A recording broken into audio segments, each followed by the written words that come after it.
Alors dans cette partie, on va voir comment on découvre notre thème, comment on le parcourt, comment on le comprend, hein, parce que ça c'est vraiment quelque chose d'indispensable quand on part sur son propre site à partir d'un thème.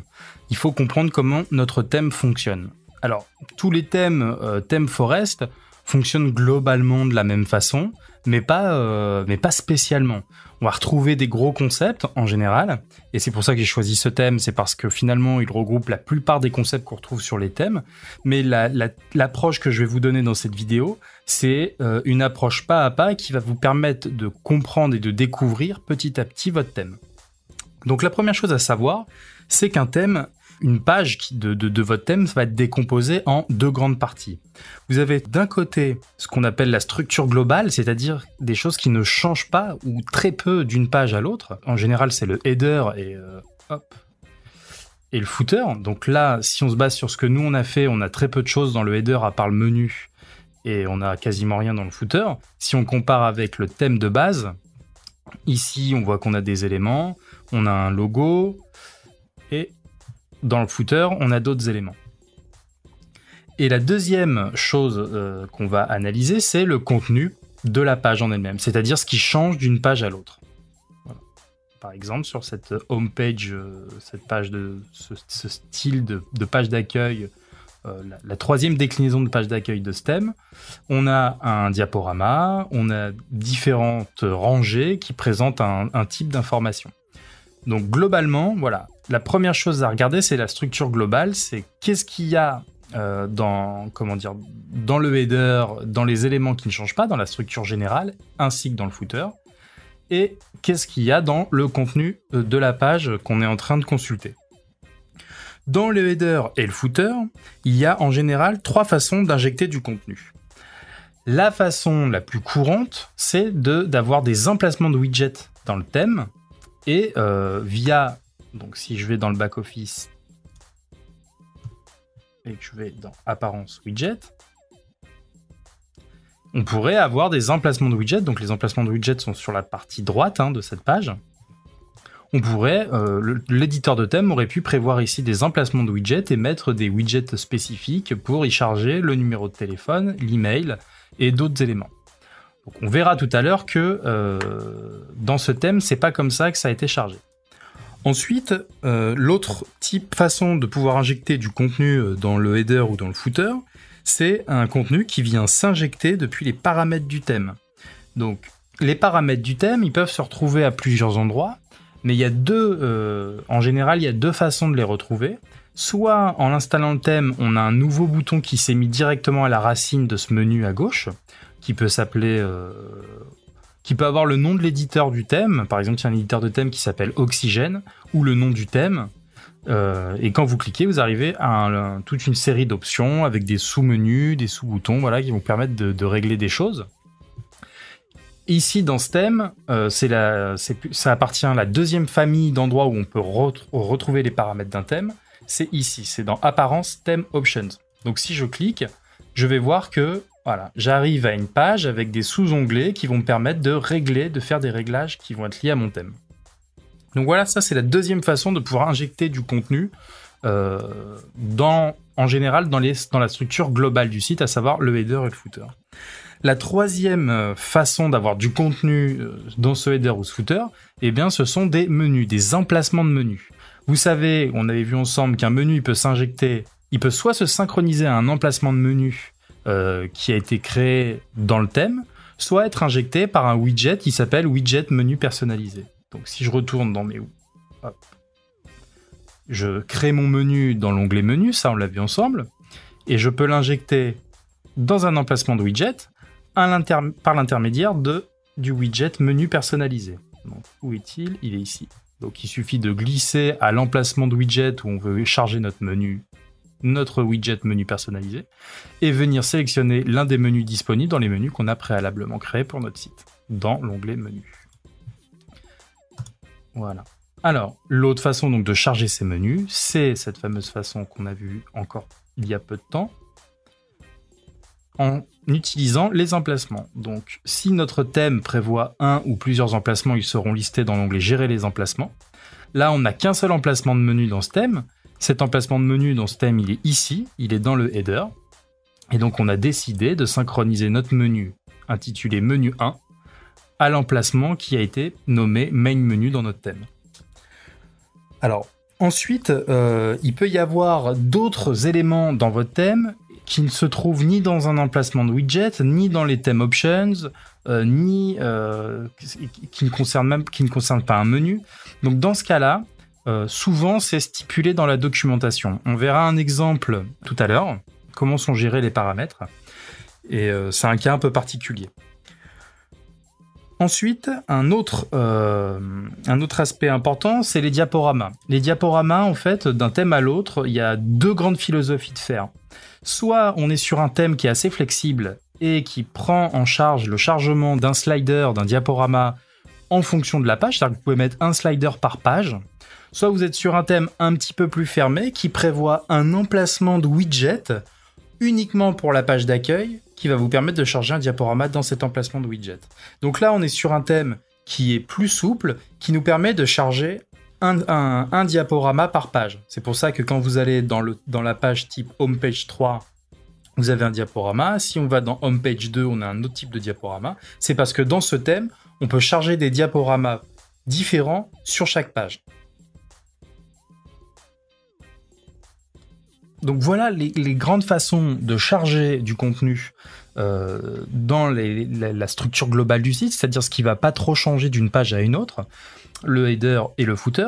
Et maintenant, on va voir un petit peu qu'est-ce qui peut être chargé dans le corps du site, c'est-à-dire ce qu'on peut appeler dans le contenu principal de la page, c'est-à-dire ce qui va changer d'une page à une autre. Alors, ce qui peut être rappelé d'une page à une autre, c'est soit une page standard, c'est-à-dire une page qui aura été créée préalablement dans la liste des pages ici. Donc là, vous voyez que si je vais dans les pages, je retrouve toutes les pages qui ont été importées dans les données de démonstration et qui correspondent en fait aux différents exemples qu'on a sur notre site et sur le site d'exemple ThemeForest. Un autre type de contenu qui peut être chargé, c'est une page, mais une page qui est basée sur un autre modèle que le modèle standard. Si vous vous souvenez bien, on avait entreaperçu la notion de modèle. Si je vais dans la page Contact Us, je vois que le modèle sur lequel se base cette page, c'est Subpage Template. Mais vous pourriez avoir d'autres pages qui se basent sur d'autres modèles, et ces différents modèles, eh ben, ça dépend du thème. Hein, vous voyez que cet éditeur de thème a prévu un modèle de page Blog Template pour charger les listes, les articles de blog sous forme d'une liste, et vous avez d'autres templates. Donc, quand vous ne comprenez pas trop pourquoi une page affiche un contenu d'une façon différente des autres pages, eh ben, ça peut venir essentiellement du modèle de template duquel elle s'inspire. Donc un modèle de template, sans rentrer dans les détails, je vais vous montrer où ça se crée et où ça se situe, mais vous, si vous n'avez pas de compétences en développement, vous ne comprendrez pas comment ça fonctionne. Hein. Donc, je reprends FileZilla, ce qui va me permettre de me connecter au serveur sur lequel est installé mon site. Vous vous souvenez, donc il y a la partie site local, site distant. Moi, ce qui m'intéresse, donc, c'est site distant. Hein. J'ai rentré l'hôte, l'identifiant et le mot de passe pour pouvoir me connecter à mon site distant. Et là, je retrouve le contenu de mon dossier site formation. Enfin, formation business, je ne sais plus comment on avait nommé le dossier, mais en tout cas, cet accès FTP pointe dans le dossier où il y a mon site WordPress. Pour retrouver les modèles de template, en fait, c'est dans le dossier WP Content, puis thème. Donc, je rentre dans mon thème Lion, soit en ayant déployé ici et en cliquant sur Lion ici, soit en double-cliquant là. Et là, vous voyez, je suis à la racine de mon thème et je vois des fichiers qui portent des noms du type... voilà, on retrouve sub-page-template.php. On va retrouver home-page-template.php. Donc ça, ce sont des fichiers .php. Et lorsqu'on sélectionne, quand on en ajoute, eh ben, ils apparaissent ici après un rafraîchissement. Et quand on les sélectionne, eh bien, WordPress va se baser sur du code qu'on aura inséré dans ces fameuses pages. Donc c'est assez avancé, hein, c'est pas du tout sur une utilisation de WordPress, on va dire débutant. Il n'y a aucun intérêt que j'aborde plus en profondeur cet aspect-là. C'est juste pour que vous compreniez que des fois, on ne comprend pas comment cette page est générée. Et en fait, ça vient de la façon d'être géré depuis un modèle. Donc, si vous voulez dupliquer, créer une nouvelle page basée sur une page du site de démonstration qui vous plaît et que vous comprenez pas comment elle a été générée, puisqu'elle n'est pas chargée de façon standard, regardez si elle n'est pas basée sur un modèle un peu particulier. Et ça peut vous faire gagner, beaucoup de temps d'aller déjà regarder ce paramètre-ci. Ensuite, pour vous donner un exemple un petit peu plus précis sur les modèles, je vais vous montrer simplement la page blog. Donc si je clique sur la page blog, c'est une page qui est inspirée du modèle blog. Donc si on va dans toutes les pages blog, on verra que le modèle, c'est le modèle blog template. Et donc, vous voyez que c'est pas du tout une façon de présenter le contenu, c'est un script dans le template, dans le modèle de page blog, qui vient faire appel à tous ces contenus.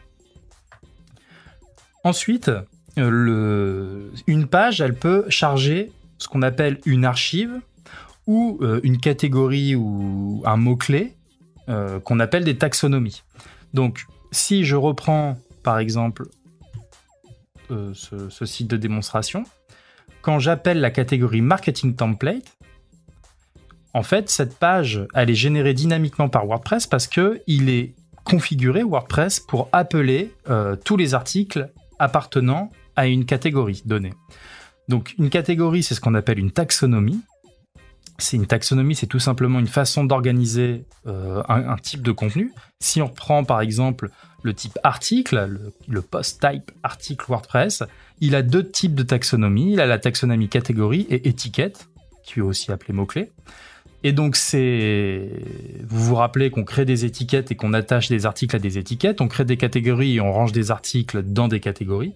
Et en fait, en appelant ces taxonomies, WordPress a la possibilité d'appeler certaines de ces taxonomies et d'afficher tous les contenus qui sont rattachés à ces taxonomies.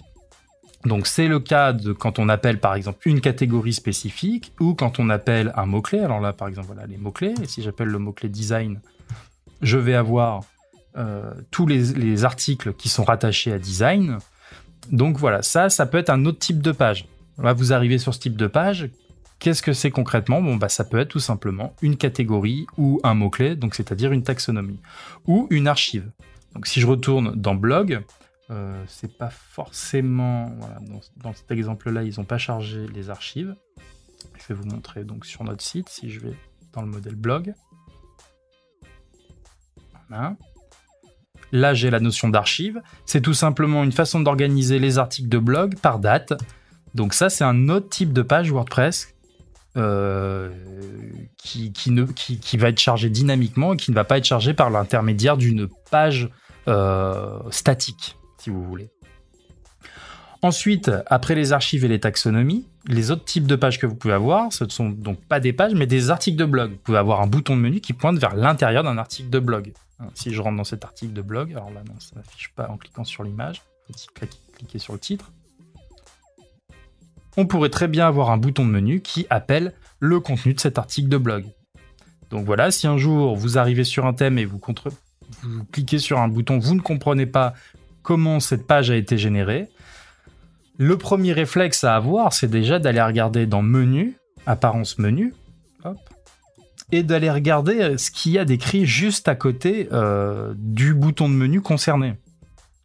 Vous voyez que la plupart du temps sur ce thème, ce sont des pages qui sont appelées, donc la page portfolio 13, portfolio style 10, style 11, mais vous pourriez avoir des boutons qui pointent, qui sont des liens personnalisés, donc qui sont tout simplement des liens écrits en dur ici. Donc là, en fait, quand on a un dièse, c'est tout simplement que la personne qui a créé ce menu, elle a souhaité qu'il y ait des intitulés dans son menu, mais elle n'a pas voulu que ça pointe vers des pages. Donc elle met un dièse. Donc le dièse, ça permet de cliquer que ça n'ait aucun effet de rechargement de page ou d'appel d'une autre page. Donc c'est juste qu'elle voulait présenter les menus sans appeler des pages spécifiques. Donc elle a mis un dièse. Mais en théorie, dans le lien personnalisé, on met des liens en dur, c'est-à-dire on fait un copier-coller d'un lien vers une page externe ou une page interne du site, sans utiliser le pointage dynamique vers une page ou vers un article. Vous voyez que c'est ici, si vous vous rappelez, qu'on appelle les différents types de contenus présents sur notre site. On voit que par rapport au WordPress de base, on a des nouveaux types de pointages qui peuvent être faits. On a les pointages produits, puisqu'il y a un WooCommerce qui a été installé. On a pointage portfolio, parce que dans ce thème, il y a un post-type portfolio qui a été créé. On a aussi testimonial, puisqu'il y a un post-type testimonial qui a été créé. Donc vous voyez qu'au fur et à mesure que dans un thème, il y a eu des post-types d'installer ou qu'il y a des plugins qui proposent des nouveaux post-types, vous vous souvenez, donc WooCommerce, en fait, quand on l'installe, il crée un post-type produit. Et donc dans la gestion des menus, on a bien ce nouveau post-type produit qui arrive, qui liste tous les produits présents dans la boutique et qui nous permet de faire pointer directement vers un produit. Auquel cas, si je charge ce bouton dans mon menu, ça sera écrit le nom du produit et à côté, ça marquera produit parce que ça sera un pointage de type produit. Donc une page du thème peut être un article de blog, mais peut-être aussi un custom post type. Et dernier élément qui est un petit peu à mi-chemin entre un type de page et un contenu de page, ce sont les sidebars qui sont en fait des emplacements de widgets contenus dans les pages. C'est-à-dire que vous pouvez avoir des pages, des contenus dans le contenu principal. Par exemple, ça c'est une sidebar. Et ça fait ni partie du header, ni du footer, ni vraiment du contenu de la page, puisque le contenu de la page, il se charge plutôt là. Et par contre, ça se charge par des emplacements de widgets. Donc, quand on a ce genre d'éléments, à droite, ça peut être au-dessus du contenu principal, ça peut être en dessous. Ce sont des emplacements de widgets. Donc voilà pour cette première partie qui m'a permis de vous expliquer un peu les différents éléments, la façon dont ça peut être chargé, où est-ce qu'on peut aller gratter pour comprendre comment ce contenu s'affiche. Et donc maintenant, ce que je vais vous montrer, c'est la démarche en fait qu'on doit adopter quand on veut explorer un thème. Donc la première chose à faire, c'est tout simplement de comparer le thème parent et le modèle de thème sur le site de démonstration et votre propre thème. Donc si moi je vais regarder un petit peu, je vais appeler par exemple le modèle de page homepage 3 sur les deux. Hop.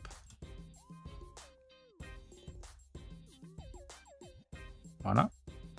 Et puis, je vais commencer à me poser les questions. Donc, je vois que moi, j'ai pas ce fameux numéro de téléphone. Premier réflexe, je me dis, ça doit être un emplacement de widget dans lequel je vais devoir charger mon numéro de téléphone et mon email. Je vais dans Apparence, Widget.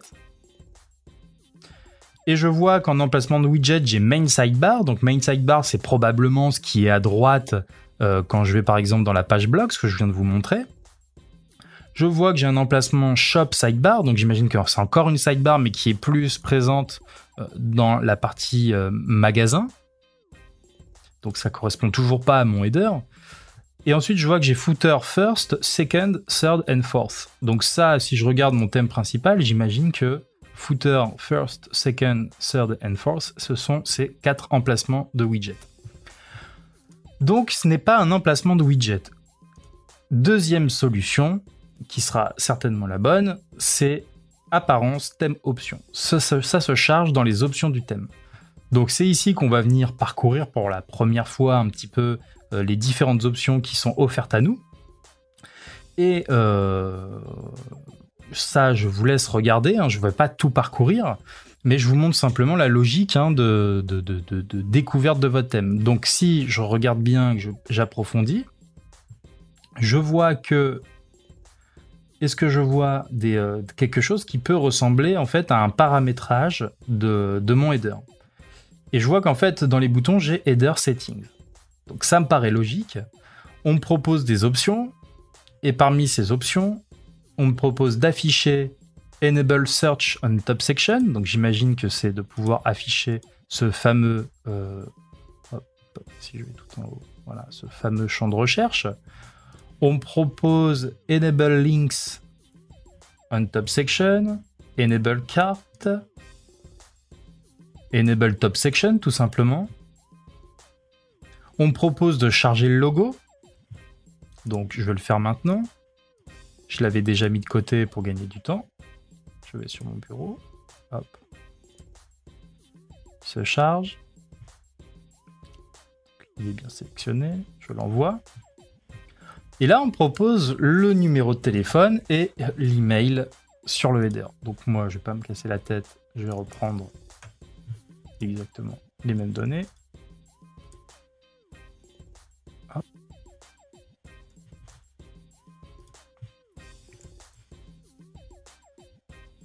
Et ensuite, il suffit quand même d'aller faire des tests. Là, moi, je vous le parcours, je peux pas vous passer en revue. En plus, ça n'a aucun intérêt puisque vous allez peut-être pas choisir ce thème. Il faut parcourir l'ensemble des options et faire des tests et regarder ce que ça change. Là, c'est juste une démonstration hein, pour vous montrer la logique de parcours du thème. Donc, je sauvegarde. Je reviens sur mon site. Je rafraîchis.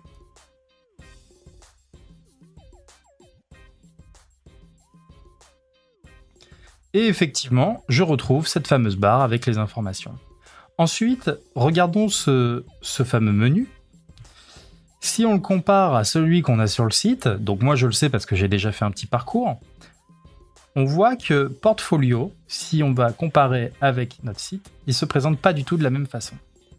Donc, en fait, là, il n'y a pas vraiment d'autre solution que d'aller regarder la documentation, puisque c'est vraiment propre à ce thème-ci.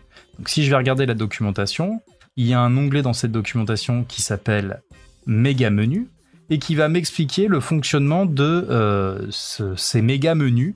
En fait, il faut tout simplement ajouter dans le menu, c'est-à-dire dans le back-office, dans le champ classe, la classe multi. Donc je vous montre concrètement comment ça fonctionne. Je vais aller dans mon menu, apparence menu, et sur portfolio, ici, je vais ajouter dans le champ extra classe, donc j'ai déployé en appuyant sur la petite flèche, la classe multi. Et j'enregistre. Maintenant, si je retourne sur mon thème et que je rafraîchis, je peux survoler portfolio et déjà ça ressemble un peu plus au méga menu du thème de démonstration, du site de démonstration. Alors il y a encore une petite nuance, voilà, c'est qu'on a ces fameuses icônes. Donc ça, je vais vous montrer aussi comment ça fonctionne, ces fameuses icônes. Ça fonctionne avec le site Font Awesome.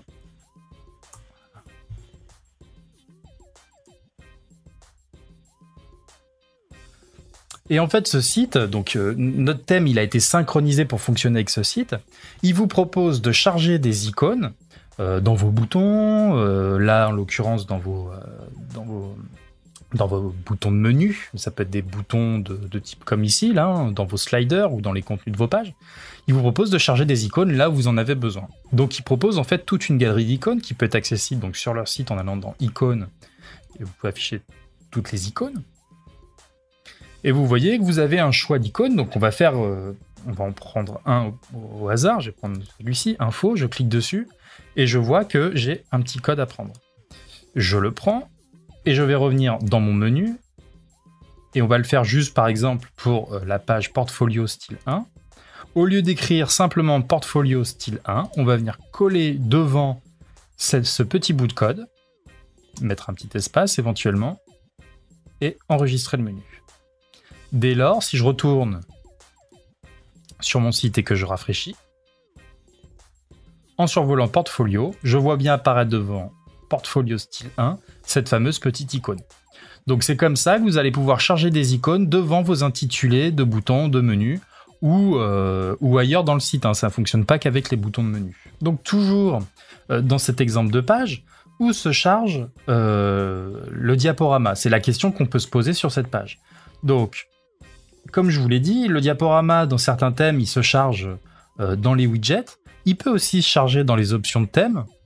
Là, sur ce site, en fait, il se charge tout simplement dans la page en elle-même. Si je vais dans page, Home Page 3, qui est ma page d'accueil, je vois bien que dans le corps de ma page, donc là, on va retrouver tous les éléments présents sur la partie principale de cette page, la partie changeante du site.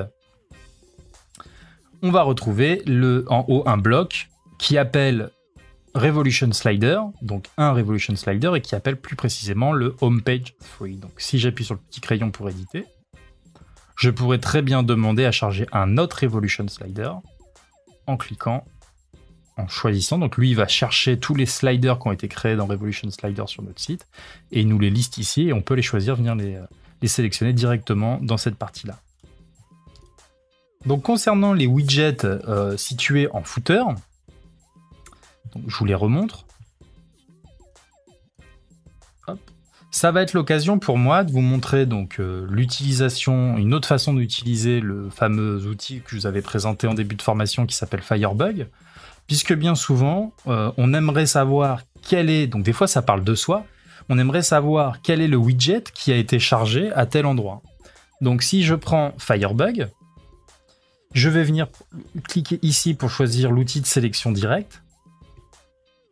Et je vais survoler mes blocs. Voilà. Et ça va me permettre de mettre en surbrillance dans le code HTML la structure imbriquée du code. Donc je vois que si je survole footer, c'est tout le bloc qui se met en surbrillance. Si je rétracte, je vois que j'ai un autre bloc qui s'appelle container. Si je développe ce bloc container, je vois que j'ai un bloc row. Si je débloque ce bloc row, je vois que c'est... Voilà. On va y aller étape par étape jusqu'à ce qu'on voit qu'on ait une subdivision en 4 blocs.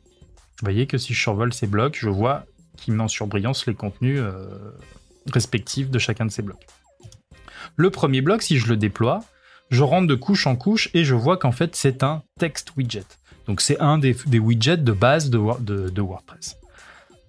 Je vais passer directement au quatrième, puisque là, c'est Recent Post, donc on imagine que ça s'appelle Recent Post. Là, c'est relativement simple, puisqu'en fait, en général, il y a les titres des widgets. Donc, en allant dans le back-office, dans la section widget, on devrait pouvoir les retrouver. Mais dans le cas où il n'y a pas les titres, et qu'on imagine bien que c'est un widget, avec Firebug, il suffit de survoler, et on peut voir dans le code HTML s'il n'y a pas un petit mot-clé qui peut nous aider. Donc là, on voit qu'il y a marqué widget blicatem dribble. Et donc, en venant dans le back-office, sur la partie apparence widget, on peut essayer de fouiller un petit peu et de voir s'il n'y a pas un widget dribble. Enfin, notre partie ici copyright. En général, ça peut être un emplacement de widget, mais une fois de plus, ça sera certainement dans Theme Options. Et est-ce qu'on a... Voilà, on a une rubrique Footer Settings. Et il y a un champ texte qui va nous permettre de venir personnaliser ce footer, tout en bas. Enfin, dans la démarche de découverte du thème, ça va être de parcourir page par page, en tout cas les pages qui nous intéressent, pour essayer de comprendre comment fonctionnent comment ont été construites les différentes pages. Donc la première page que je vais vous présenter, ça va être la page Homepage 3, car c'est la page d'accueil qu'on a plus ou moins choisie comme étant la page de démonstration principale. Donc cette page Homepage 3, je la retrouve en allant dans Page, ici. Et l'idée, ça va être de rapprocher ce que vous voyez en back-office avec ce qui apparaît en front-office. Donc, si on décompose cette page, on voit qu'on a le Revolution Slider qu'on a vu à l'instant. On voit qu'on a 6 blocs. On retrouve ces 6 blocs. Donc, on peut soit décider de supprimer ces 6 blocs d'un coup en venant supprimer la rangée. On peut décider d'éditer le contenu de ces différents blocs en cliquant sur le petit crayon. Et ensuite, c'est toujours pareil, il faut cliquer, il faut observer et faire des petits changements et voir ce que ça change sur le site en lui-même. Donc vous voyez que c'est un bloc spécial de type service qui nous permet de choisir des icônes, de changer le titre, de changer le contenu. Donc vous voyez, déjà, il est bien fait ce thème puisqu'il vous propose des librairies d'icônes sans avoir besoin de les créer vous-même dans un logiciel. Donc on avait vu ça tout à l'heure, là ce thème il est pratique puisqu'il vous propose déjà une batterie d'icônes et vous pouvez adapter l'icône à votre contenu. Si je poursuis, je vais arriver sur une autre colonne, donc hop, j'essaye de faire un rapprochement, je vois About Us, donc j'ai une section avec un titre et un petit texte. Voilà, donc je retrouve bien ce bloc-là About Us avec le petit texte. Là, ça apparemment, c'est un module toujours Visual Composer barre de progression. Donc je clique dessus pour éditer, je regarde comment c'est fait. Hop, et je vois qu'en fait, il suffit de créer pour chaque ligne une valeur et un titre qui correspond donc au pourcentage et au titre de la barre. Et automatiquement, ça se génère dynamiquement. On choisit la couleur.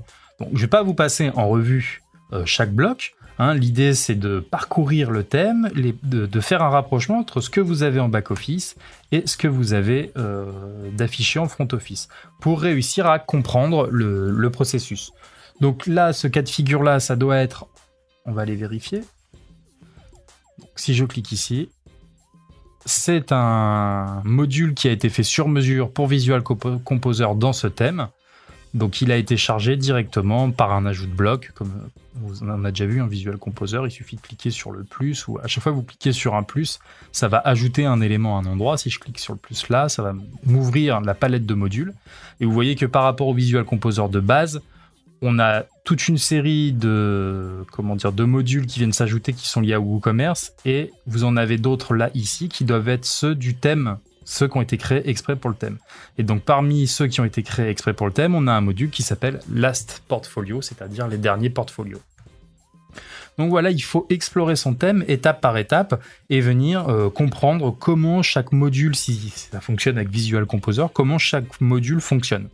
Donc là, pour aller encore un petit peu plus loin, on va voir différentes pages et différents modules.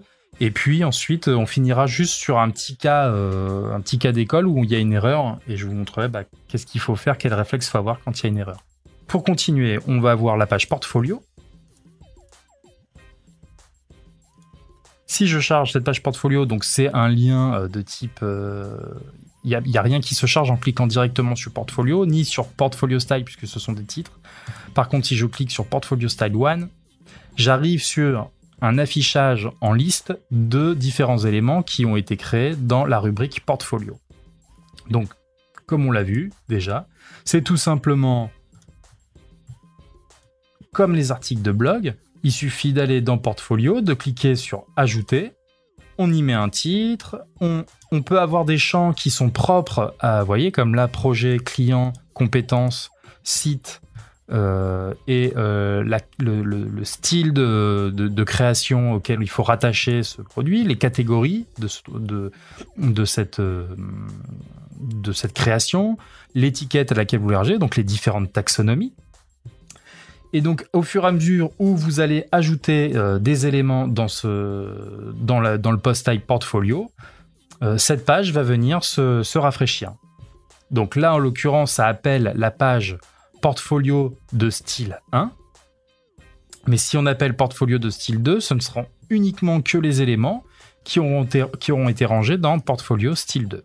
C'est donc une page qui appelle, qui présente, des custom post type, et en l'occurrence le custom post type portfolio associé à la catégorie de style 1. Donc ensuite, l'autre type de page qu'on va voir en cas pratique, c'est dans la rubrique shortcode boutons. Donc si je regarde cette page, je vois différents types de boutons qui me sont présentés. Comment ces boutons sont-ils créés ? C'est le même principe, on va aller dans page, boutons, et on va venir survoler les différents éléments et regarder à quoi ça correspond. Donc c'est le module Visual Composer bouton 1 qui a eu pour texte turquoise large, auquel on a associé une couleur. Il n'y a pas eu d'icône d'associé, il y a une taille d'associé. Donc vous voyez, c'est tout simplement des modules Visual Composer qui sont chargés. Donc il suffit tout simplement de venir sur éditer, de voir comment ils ont été paramétrés. Encore une fois, ça se charge en cliquant sur les petits plus à l'endroit où vous voulez charger ces fameux boutons. Autre, donc on en a parlé il y a 2 secondes, je vous ai dit que je vous le présenterai, c'est les price tables. Donc dans ce thème, on voit cette fameuse architecture en 4 colonnes des prix. Donc je vais vous montrer succinctement comment il fonctionne. Je retourne dans toutes les pages. Je vais dans la page intitulée Price Tables. Donc il faut toujours attendre que ce soit bien chargé avant que ça s'affiche. Et là, donc, on retrouve un bloc qui prend toute la largeur avec, c'est certainement ce fameux titre et ce petit texte. Et on voit ensuite 4 colonnes. Donc la première question à se poser, c'est comment sont architecturées ces différentes rangées, ces différentes colonnes. Donc on va retrouver, si on clique et qu'on survole la toute première, on va cliquer, on va voir à quoi ça correspond. Donc on voit que c'est un table element. qui a été configuré en price row, et on voit qu'on a d'autres types de rangées. On a les rangées grises, les rangées blanches et les rangées de type bouton. Donc j'imagine que en fait ça correspond à ça, rangée grise, rangée blanche, rangée grise, rangée blanche. Ça c'est la rangée de type bouton. Donc c'est tout le truc d'aller fouiner un petit peu hein, et d'essayer de comprendre comment ça fonctionne encore. Donc là vous avez le champ price, donc on se rend compte qu'en fait cette partie-ci c'est un type de rangée particulier. Si je choisis gray, ces options disparaissent puisqu'en fait quand on choisit gray c'est simplement une rangée simple qui met l'arrière-plan en gris. Mais si je choisis price, j'ai d'autres options qui en fait me permettent d'associer le prix, donc en l'occurrence la 60 et la devise $. Et si je sauvegarde, voilà, je vais avoir la modification qui va prendre effet. Maintenant, donc bon, on a compris que ça se changeait grâce à une rangée de type white row. Donc si je vais sur celle du dessous et que je clique sur le petit crayon, je vais voir que l'intitulé 20 Gb disk space, il est bien dans un right row. Effectivement. Je vous passe celui du gray row, vous avez compris la logique. Si je descends plus bas, je vais avoir tout en bas cet élément-là qui est l'élément bouton, donc ça doit être button row. Voilà. Et donc là, on a des options qui sont propres au bouton, comme la possibilité d'associer un lien. Et puis, on peut se demander, alors comment on a chargé cet élément-là? C'est tout simplement qu'en fait, les différents table elements, les modules table element, se chargent dans un élément parent qui est celui-ci. Hop. Alors, comment on édite cet élément? Tout simplement en se mettant sur le crayon ici. Et là, ce n'est plus un table element, c'est simplement le bloc table. Donc, on met des table elements dans un bloc table. Donc, ce bloc table, on peut lui associer un style. Il y a 2 styles de table disponibles. On peut lui mettre le titre, donc là on voit bien que c'est basique, et on peut lui mettre encore un titre 2, un sous-titre, qui ici est Monthly Plain. Et on voit qu'on a la possibilité d'ajouter un type d'animation à ce bloc, à cette colonne, et d'y associer un délai. Pour obtenir quoi au final? Pour obtenir voilà, ce genre d'animation qu'on vient de voir. Donc, je peux recharger la page pour vous montrer une nouvelle fois. Donc si je descends, vous regardez bien, voilà, il y a des animations qui se créent. Et donc ça, c'est dans le petit champ animation qu'on vient de voir. Donc je vais terminer cette vidéo sur mon fameux cas d'école. Donc qu'est-ce que ce cas d'école? C'est le cas du bug.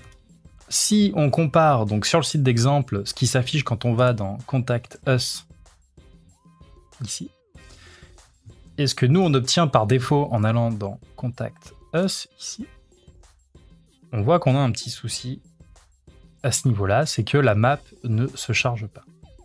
Quand on a un problème comme ça et qu'on ne sait pas trop comment le régler, le premier réflexe à faire, c'est d'afficher des modules des consoles de débugage. Donc, le problème, il peut avoir 2 sources. Ici, moi, d'expérience, je sais que ça va être plutôt un problème de JavaScript. Mais ça pourrait être, vous pourriez avoir un message d'erreur qui va plus signaler un problème de type PHP. Donc dans les 2 cas de figure, il y a 2 outils qui peuvent vous aider à cerner d'où vient le problème. Si c'est un cas de figure où c'est du JavaScript, il faut afficher Firebug, afficher le mode console et rafraîchir.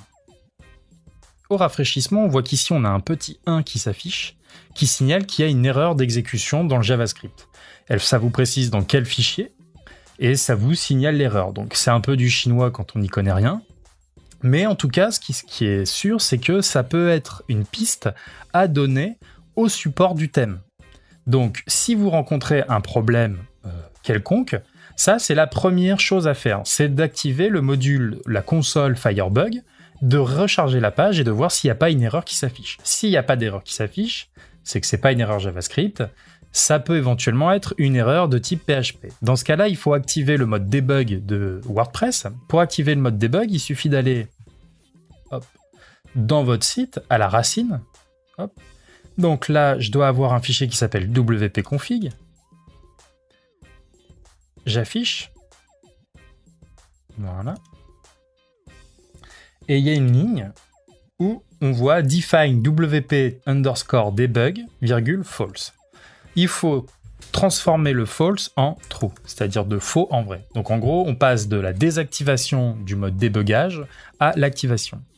Si c'est bien un problème PHP, en général, mais pas tout le temps, en rafraîchissant, vous aurez ici un message qui vous affichera les éventuelles erreurs et qui permettra d'envoyer une fois de plus cette fameuse erreur au support technique de l'éditeur de thème. Donc, admettons, c'est un vrai souci que je n'arrive pas à résoudre après m'être un peu cassé la tête. Je vais copier l'erreur, en faisant clic droit, copier l'erreur. Je vais aller sur le site, sur la page du thème sur ThemeForest.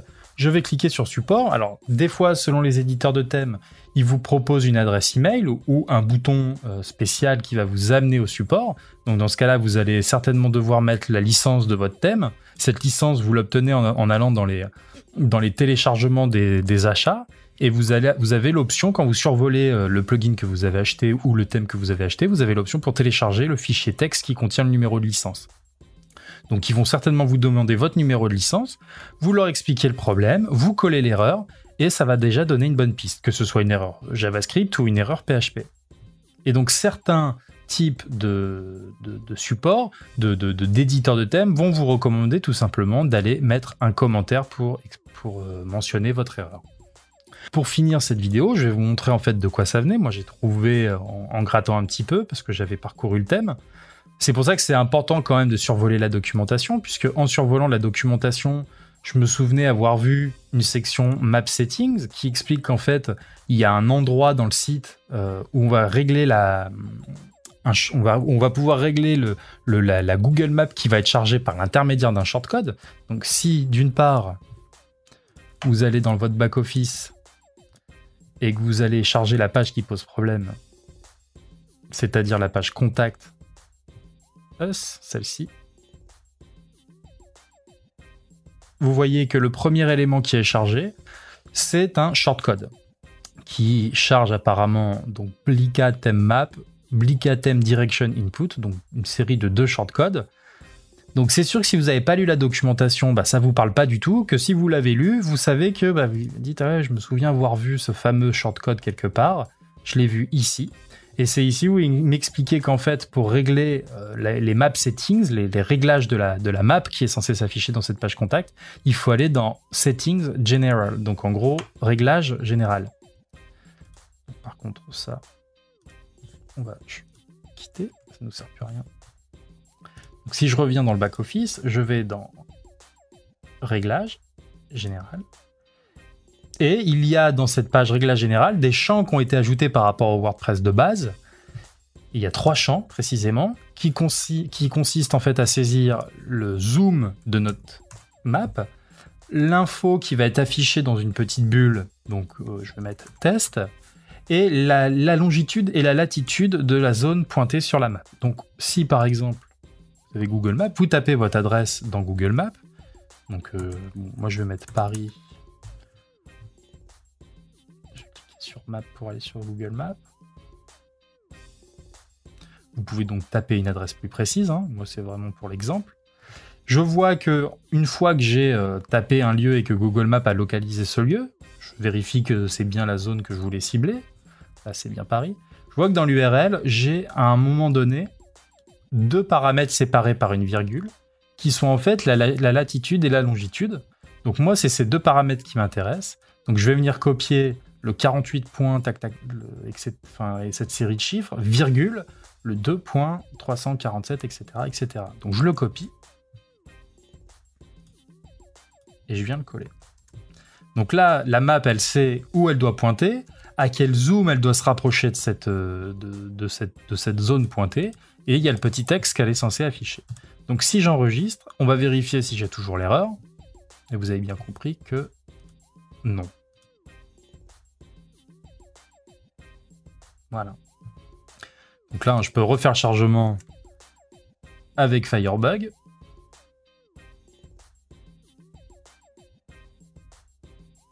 J'ai bien Paris qui est ciblé. Je suis en zoom 10.